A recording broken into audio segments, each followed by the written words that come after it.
Ang nakakubling lihim ng storage room. Hi, call me Pau. Marami na akong naririnig na kwentong kabitan sa mga BPO company, pero hindi ko akalaing makikita ako mismo. Bilang IT sa isang BPO, bahagi ng trabaho ko ang magbantay ng CCTV footage.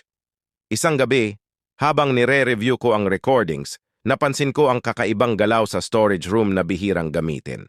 Kadalasan, walang tao doon pero nakita ko si Mike, isang team leader na kilala sa pagiging seryoso at may asawa.